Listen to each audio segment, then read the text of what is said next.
to Anyhoo.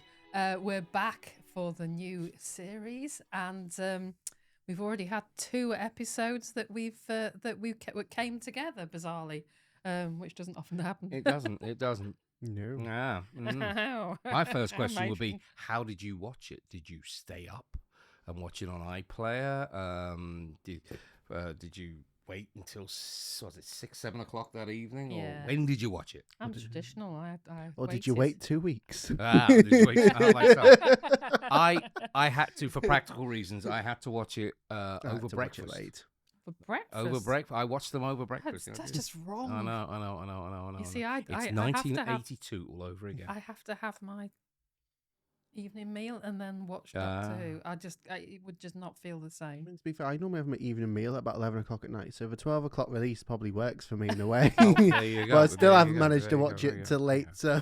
Oh, dear. This whole, this whole debacle about, oh, it's not right, how come they get to see it? Nobody gets to see it earlier. It's just on at that time, and you can watch it any time you want. If you want to watch it at 7 o'clock, watch it at 7 o'clock. Yeah. Fine. And just avoid the internet for the entire day, but, that's fine.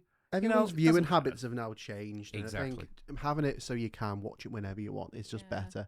And it means now with it being on Disney Plus too, no one's missing out if they put it on BBC iPlayer earlier. And Absolutely. And that, I mean, I'm quite happy to watch it whenever, but I do if it's on, I like to watch it when it's on because it just feels it's like I an get that. comfy pair of slippers to watch it then. But it's also quite a collective thing as well, because there's millions of people sat in front of their screens at that same time going, oh, I don't like this. Or, it's gone all gay. Yeah. Do we think it's spread out the hate a bit more with it being released like that? Yeah, absolutely. Yeah, it could literally even distribution shoot out hate. sweet maybe not for candy, maybe not right for the over in Metro. front of your screens, and people will say, "Oh, well, I don't like the lemon ones." So the Metro had to delete their Twitter account because of what they put about it the next day. Oh yeah, I heard it was quite bad. It was like, Doctor Who, if you're a white straight man now, Doctor Who is not for you. And then that got a lot of backlash. And then I mean, it is the trend across fan culture. This whole kind of let's call it what it is. This level of immaturity that is just. That's kind of sexist, misogynistic, transphobic. I mean, take your pick, folks. Yeah. And but this whole notion that you're threatened. Yeah. Why are you, look, folks, just chill with it. Well, I mean, why do you think Ruby's symbol is a snowflake? Russell's having a poke at them all. Absolutely. Stop being a snowflake. Yes, exactly. But I think he's put that in just to, he's got his tongue firmly in his cheek. And several other things, probably. Well, yeah, but, what was that show he did? Cucumber, yeah, exactly. Moving on. No. Keep it PG, folks. So, right, well, 2 episodes in. Yeah. And so the big question on everyone's lips right now, well, mine right now, is what did you think? Is that on your lips? Yeah. No. Mrs. No. I think me and Blake had a little conversation in the car, and we both agreed. We ruined it. Well, I know, but we both agreed that the Space Babies was a really strange first episode choice. It's definitely for us. It was definitely a filler that should have come in the middle after. Very odd choice for the first episode. I think it should go after something that's scary. Right. So it's like a bit of light relief. Okay. But to have it as the first one, it Hence was why they didn't have it on its own. I think if they just put that out and then then expected everyone to come back a week later, that might have been bad. Okay. To me, it felt a bit like the Absorbable Off episode. If you told me it was written by children, yeah, I would have been like, "Oh, okay, I get it now." And the CGI was done by children as well. The CGI was also done by children. The mouth, I didn't actually mind. I don't like the mouth. The concept of it, like even Sean said before, the concept of it I thought was a good concept. I just don't know if it was executed as good as it could have been. I just don't think I think on paper it might have been a good idea, but I just don't think it stood up when they actually filmed it. I just, sometimes things don't work, and to me, it didn't work. If you chuck that in as episode 7, I'd be like, okay, cool. So, yeah, me too. Best episode. I didn't hate it. Is it the greatest show ever? No, But I thought that, and the episode that followed it, without going into detail on that one yet, I noticed the trend for that, and that was like there was a sense of fun in both of those. There was a sense of fun, and and on playing the longer game here, I did get a sense of, particularly at the end of the second episode when you got the preview for the next, I thought, okay, we've had our fun. Now we're getting now we're going to now we're going to let right, folks, Moffat loose. Strap in. Here we go. Let Moffat loose out of his bathroom. But getting back to the space babies, I enjoyed it. I took it for what it was. On the plus side, though, of that, first of all, from a design perspective, the bogeyman itself was what I thought was a fabulous design. Yeah. Best designed creature since, what was the toothy guy? The toothy guy. I know what you mean. I know from, what you mean. Jodie's first. Yeah, Jodie's first one. He had the toothy guy. It did come across as kind of like, oh, right, okay, because he was a bit scary. But yeah, I mean, and and dribbly, and in some parts a bit crusty.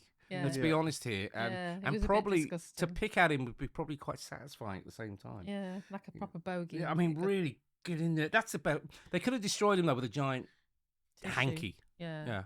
It's big, smothered him to death with a giant hanky. You know, what they call them, the man-sized tissues or something. He was a man-sized bogey, but there we go. Yeah.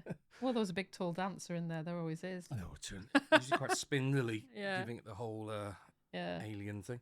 But no, I enjoyed it. I just didn't look too deep. Yeah. And I mean, how can anybody though not kind of coo at the cuteness? Me. I don't like babies. Well, I do them like when they're older. I like babies, and and they were being very brave, and that's all that matters. But, one was being a bit more brave than the others, going in there with his knife to stab the bogeyman. That's right. He gave gave a toddler a blade. Yeah. To mix him up with. I love the way they had the shot at establishing it. It was a toy knife. It wasn't really a knife. He wasn't going to get that far with it. But nobody died. No. But I can imagine, like, that was a family one audiences. for a while. Nobody died. Yeah, that's true. Nobody dies. Everybody lives. Even when you thought, oh no, the boogie's down, and where is he? Are you saying that they should have just, killed the baby, offed a few little ones? Yeah. That would have been bad. Yeah, dear BBC. I think. Can you imagine that on top of all the other complaints? Well, there is that. But there is a. Somebody did say that there was quite a big boomer message in it, in that you shouldn't bring your children up with technology, like sticking your kids in front of phones and stuff like that. Yeah. Instead of giving them love and nurturing. It did kind of have that, and it did have energy. that vibe, and that makes me think that Russell's obviously getting a bit old. Yes. It's going back to where Doctor Who's got messages in the episodes again, but it was then, I don't want to go into the second episode too much, but at least that one didn't. It didn't really have like a fundamental message. If we're going back to like Jodie's episode, it felt like every episode pretty much had something. It's a major fallacy that some people seem to either ignore or just don't take on board.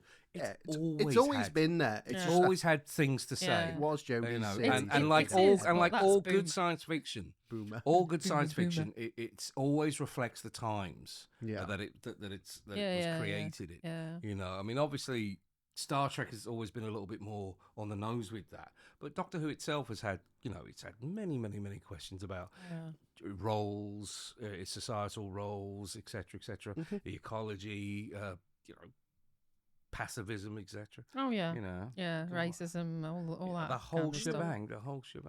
But so our general opinion on babies was well, you think it was okay, and I think it was okay as a Doctor Who episode, but not a first one. No. I mean, you kind of like when the episodes, whenever a first episode starts, there is that level of excitement. Yeah. Okay. I try not to have too many expectations, because I think it's actually quite healthy to keep those under control, because you never know what you're going to get. Yeah. Okay, and that way you're not kind of like setting yourself up to fail, because you're, oh my god, it'd be great if this happened, if that happened. Oh, it didn't happen. Worst show ever. That kind of thing, which unfortunately, once again, is alive and well. But I don't know. I smiled. Yeah. And Smiled and nodded, and then it's like, okay, next one. Smiled, nodded, Yeah. rolled your eyes a bit. We're like, okay, Performances at were least we've got a okay. second one to watch. Ruby, I'm warming to. I don't hate her per se. There wasn't enough. It's just She's a little in what we'd seen up to that point. There wasn't an awful lot. No, You know, She's got a lot of confidence, vacuous. very quick, hasn't she? But she's she's starting to grow. She's starting to grow, which is fair play to her. And then there's of course Mr. Gatwa himself, the Doc. Showing a little bit more. Cutie. Showing several layers, which is nice, and really showing that change from the Tenant Doctor, saying that you really can see that he has kind of not forgotten, but buried the memories or like kind of recovered. He's moved on. He's moved on. Yeah. I've moved on. You can definitely tell it's a completely different. I've moved on. Generation of the Doctor, which is nice to see. Yeah, he's his own. Yeah. Oh, Doctor. Without, because I feel like the last three Doctors have kind of carried the burden of each other into the next generation. Whereas this time it feels a bit more like, although he did say in one of them, I can't remember which one, that being split in two was. Yeah, he said it in the second one, and at the end of the first one, obviously when they were trying to kill the bogeyman, I keep saying that. I was going to say the bogeyman, the bogeyman. You know, he kind of like felt sorry for it because it's the last of its kind, and obviously he's thinking. But we have gone back to the fundamental thing of the only real thing that the Doctor's feeling is the fact that he's the last Time Lord. Yeah, Gallifrey's gone. The Time Lords are gone, which has always been in Doctor Who. Yeah. And I feel like that we've just gone back to that now. It's not because of all the other weird things. But at least he knows it wasn't his fault. Yeah. Yeah. Because he was under the impression it was all down to him. And now this is shifted. Yeah. Now this is shifted. And I mean, I've noticed there've been more and more tiny little callbacks to not just like relatively recent Doctors, but going right back through the history of the show. And I think that's some of it's a little bit shoehorned and forced. Mm-hmm. There was a fair few more of them in the second episode when he's talking about his background and his Susan, etc. Yeah. Clearly, that's designed for new viewers. Mm-hmm. I get that. New viewers, but perhaps even arcs. We don't know how going to happen. Exactly. Yet. I mean, I remember seeing an interview years ago with Stan Lee, of all people, and he was saying how he always used to insist to his writers at Marvel that it has to be a little bit of something that explains, you know, who they are, the characters are, because for somebody out there, it's their first issue. Yeah. You know, and for this. Every time there's a new Doctor, it is a new broom anyway. There was a lot of rose mirroring, I think. You know, it felt like the episodes with Ruby were like a reflection of the episodes with Tennant and Rose, and it really felt that. It really felt like that, but they seemed to go quicker. Yeah. So we sort of got an introduction much quicker. Well, I like the reintroduction of things like handing the key to the TARDIS, something, because we haven't had that in so long. Yeah. I think since probably Tennant and Rose was clicking it. Yeah. But even at the beginning, I think there was. Oh, was it? No, it was Eccleston, wasn't it, that gave the key to Rose? Yeah. Yes. So we haven't actually seen the key to the TARDIS and that kind of stuff since probably Eccleston. So it's nice to see that being back. It's also nice to have a young companion who isn't all being all doughy-eyed.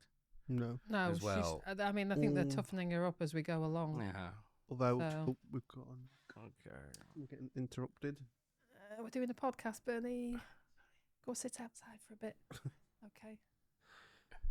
Got a bit interrupted there. Okay. Go edit that one. What time is it? Just so I know. 16 minutes. Okay, that's fine. Yeah. So I was saying, I was chatting. Doughy-eyed. Yeah, doughy-eyed. Yeah, they are toughening her up slowly, I think. I like it, but like I said, I like it. I don't.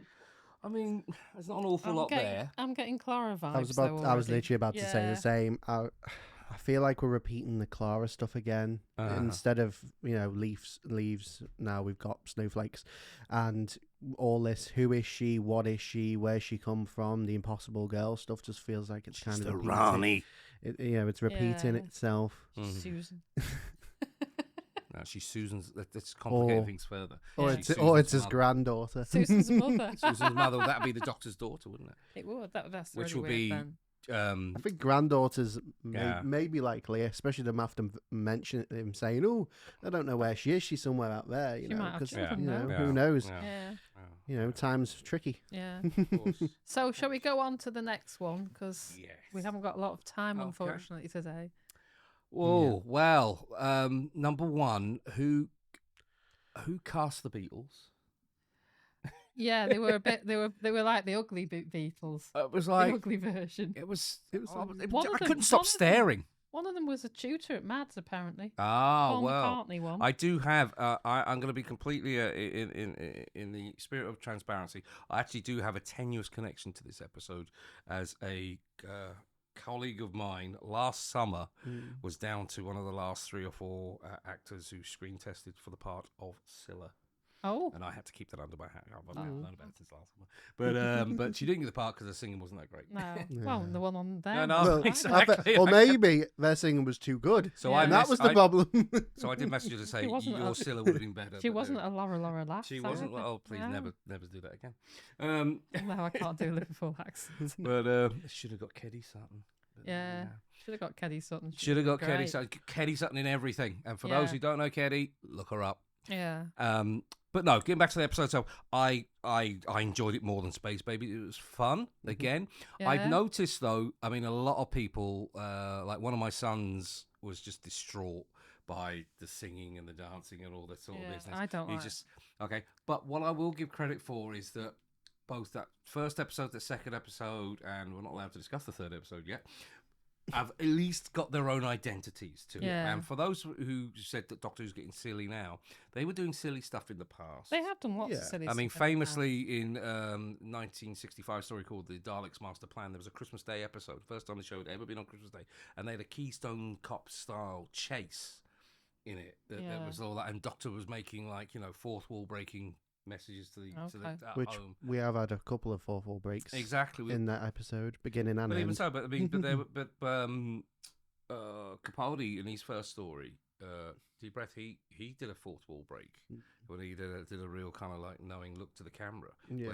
Whether we didn't know whether he had pushed out the clock fella out Yeah. the window, but getting back to this episode itself, I enjoyed it. I thought the villain, Yeah. the villain was nice and a bit panto, but you know. Yeah, Very yeah. panto. Panto was But it- very much what I was But it thinking. fit. It fit the notion anyway. But what I did But- like about it was he was genuinely nasty. Yeah, and they had a great pipes on them for that part. Absolutely. You know, So- and yeah, I enjoyed it. It was. I mean, it was a bit coy with the whole kind of the Beatles stuff itself. It didn't actually function to the story at all. No, Beyond the but fact that I mean, a there lot was of no people new said one. there was no Beatles music, but you know, you can't just do Beatles Yeah, music. It's no, a lot of it's money. tricky to get the No, rights no, for that. exactly. It's Anyway, a lot well, of the money. Beatles are famous, are well known for not as well the Apple, the organisation for not licensing out music. Yeah, It's that's why you Very don't actually hear rare. an awful lot Yeah. of Beatles, particularly original Beatle recordings in other stuff. It's quite rare, and if they are, they've been made a lot of money. yeah, you have to pay loads. But I mean, my only beef with this episode is I know that episode was put in so that they can go to the Royal Albert Hall during the proms. Murray Gold's going, oh, I'd really like to go to the proms again, Russell. So then they put in loads of, an episode that's all about music, which felt incredibly middle class to me. Growing up with not being able to have piano lessons or anything like that. The whole bit about them, at the beginning having the piano lessons and the pianist teaching the young lad that turned out to be not a young So lad. have we ever seen this? Because Classic Who, I'm not too No. familiar. Have we ever seen this villain before, No. or ever heard of like Nope. this No, pantheon of? It's People that's supposedly underneath the toy they're maker. supposedly somehow related to the toy maker. to the toy maker. Well, yeah, so But there's somebody, child of but the. there's somebody toy bigger maker. above that we know is coming Yeah, we still because know of he who. What was it? Omega. yeah. Not he who remains. He who That's remains. I don't know that's a whether it's a different. he. That's I Marvel. don't know whether it's a he and Galacticus. No, they keep saying he who waits. That's what oh, it is. do they? Well, we we've seen this. So who's waiting? There's this actress that keeps popping up in quite a few episodes. Okay, they who wait. She was in. She was in the one with the Beatles in as a tea lady giving out biscuits, and then she's been in other bits. And somebody called her Susan Bone online, but I'm not sure that's her name. But there you go. But she's everywhere. So is this person going to be the one? I mean, the thing is, I mean, if it's not a brand new character and it's somebody plucked from the show's past, it's got to the point now. I've noticed how they've not always gone for the obvious. Yeah, which there's a whole checklist of characters of huge villains, whether they're recurring villains or just popular one-offs. Like people tend to forget that the Zygons were literally only in one story during the classic era, yet they've been back several times since. Yeah. Or oh god, what are they called? Something pods. They have one eyes. They're in this story called the Ark from the 60s. And they popped up in a blink or you'll miss it sort of thing. All right, in the background. Time of the Doctor, the last Matt Smith one. Or there's at least a reference to that. I mean, they are there. So I've stopped thinking, oh well, we've had the Master, we've had the Daleks, we've had the Cybermen. Oh, obviously it's going to be. It's not necessarily the case. No, but this woman, Morbius. This woman, she does seem to be quite, she keeps coming up, and so why is she doing this? Why is it going to be a bit similar to the woman that was in the Christmas special? Yeah, Mrs. Flood as well. Mrs. Flood. I kind of hope that it's. I don't really want it to be Susan. This temptation to kind of peel the onion back and learn more and more about the Doctor, etc. Yeah. The more I learn about him, the less interesting he becomes. No, it's nice keeping a bit of mystery. I mean, bit like on your honeymoon, you don't want your wife to be walking around naked in the church. You want to, a bit of mystery. I mean, during the Seventh Doctor's era, they made a deliberate attempt to find out. Oh, let's find out more about him. To the point where we actually knew a little bit too much, and so they had to backtrack a bit. Yeah. And like I said, I hope they don't have to make this. But unfortunately, also we do live in an era where people love things to be explained. Yeah. Ambiguous is not enough for some people. It's like they have to be shown how that card trick was done. Otherwise it just, and it kind of kills to me any sort of mystery and magic, real magic that's out there. But getting back to this episode in general, no, I once again like Space Baby. I thought it was better than the Space Babies. It was better than the Space Babies, and there was peril. There always has to be peril for me, and there wasn't enough peril in Space Babies. No, and it's also, it does make use of the fact that because I completely, I'd actually forgotten that Ruby's actually musical. Yeah. And she plays the piano, doesn't she? Yeah. She's I like properly. The way they chucked in that flashback to remind us. Yeah, in exactly. Case, one, you haven't seen the Christmas episode, and two, it's like, indeed. Yeah. So it wasn't actually her though. It was a stand-in playing the piano. But even so, it's actually a nice little talent, and and I've got no problem with a music. I've actually discussed a long time with a colleague of mine about how a musical episode would work, because this. And it wouldn't be a song and dance sort of spectacular. The closest we had to it was that Daleks in Manhattan, where you had musical numbers, but they were part of the narrative. Yeah. There was a performer on the stage, so we watched them for a few minutes, and they do their bit. Yeah, I quite like that. I'm not a fan of musicals because I don't like people just suddenly getting up and jumping around and singing, and that's just me. I mean, lots of people love musicals. But it's the difference between something like The Sound of Music and Purple Rain. Yeah. Purple Rain, for all the music that's in it, it's not a musical. No. But this bit, and then all of a sudden at the end we had this little. That was random, but I didn't mind the use of the music, like for the battle and things like that. Because obviously it's quite fitting for the story, and obviously we're in that time at the moment where magic is a thing in the Doctor Who universe, especially after the Toymaker, and this all being still kind of linked with that. Obviously, whatever this force is that he brought in that time, it's still there, and there's obviously going to be more magical things happening. The thing that annoyed me was the plastic music that really annoyed me, that was attacking people. Okay. Well, no, but that's fine, because if you think about how wacky the Toymaker stuff was. I know, but it was same. It would look so that plastic. Was even weird, more weird. I would have liked it if it didn't look so plastic. Right. I think I'll give fair play though to the makeup and the makeup and costume, particularly though on Shooty's his mini fro, which I thought was very, very tiny. It's really good, and brought back memories for me. Yeah, he looked great, didn't he? That's the thing. He's a real clothes horse. He looks Absolutely. fantastic in whatever he wears. And I like the idea of it. And he's actually made it clear that he's going to have a different costume in every. Yeah, and I think that's great. Like the third Doctor, who was a different boring. costume in every kind of sort of episode. It's been quite boring watching that's the Doctor's costume, and that's it. I quite like the fact that they're changing depending on what they're doing. And the fit in the time, the era, which obviously it was Ruby's idea, because originally the Doctor was just going to walk out how he was, wasn't he? And he went, we should look with the part. I would like an episode where he does wear something that's similar, even if it's just one story, similar to that classic Edwardian style, just to see how it would look. Yeah. Because he won't be dressed like the second Doctor at any time, so he's far too stylish for that. No. But, scruffy kid. But okay. So the only thing the scores so far. Hold on. The only thing about Maestro that I didn't like is she looked like one of the actors from Wicked. She had the big ginger pointy hair like that. And that was the only other thing I wasn't keen. I've not seen Wicked. But I did like the scale of the Maestro. I thought it was quite, I thought everything was very big. A scale. Musical. No, but it did feel very big. And I like that. And I guess that's the Disney money that's coming in. Absolutely. Oh, you can definitely see that Disney money, can't you? You saw that from the off. I remember that first episode of the specials when they were like, there was like a big battle in the street. Yeah. And I remember everything blowing up and stuff. And I remember thinking, wow. Money. But then that's also we don't a bit get that on Doctor Who. But that's also kind of slightly detrimental, because I think once you start making Doctor Who big and glossy, it kind of loses its charm a little bit. Also because everything else kind of looks like that as well. But I didn't think it was too bad on that one. I enjoyed the fact it seemed big, because every now and then they'd bring it back down again. But I love the big, the scenes on the roof. They have to do it now, because every Netflix series now that's got all these budgets, they have to compete with it now. And even like the way the aspect ratio it's now filmed in, and all the technical aspects you can see that have changed.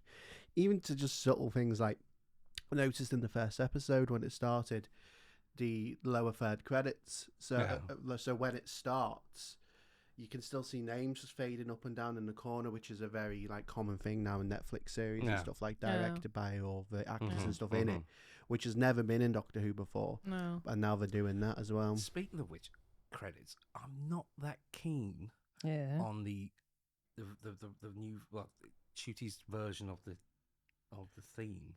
Oh, I don't think it's too bad. It's a bit jiggly. Because they've added, jiggly, they fixed the timing of it. I think they've changed it because a lot of people, including myself, had mentioned that it was a bit off time in the specials.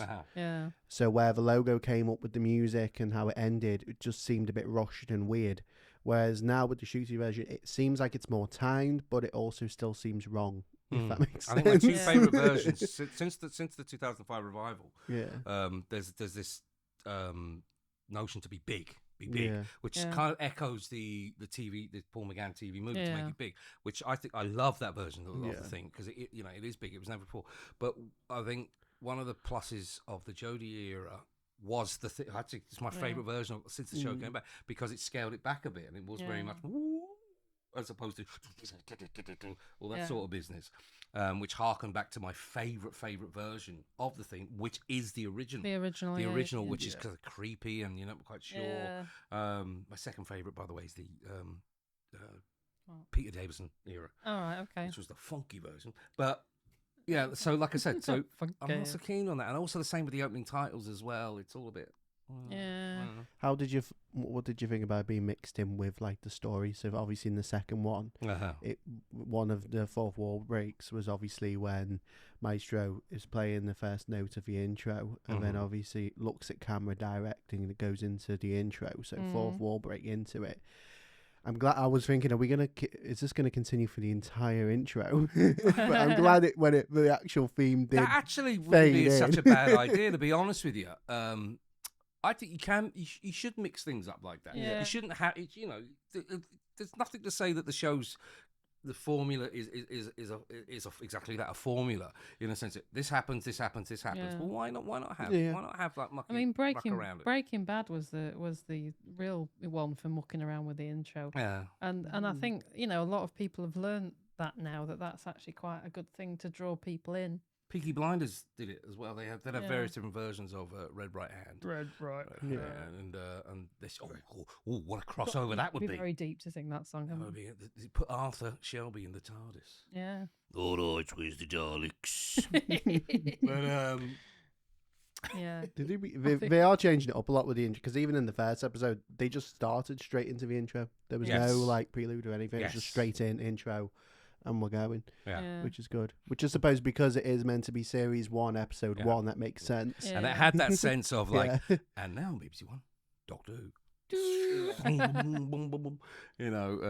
there we were on Tuesdays and Thursdays, as it used to be in the 80s for a short time. Then it went back to Saturday. It was a short time.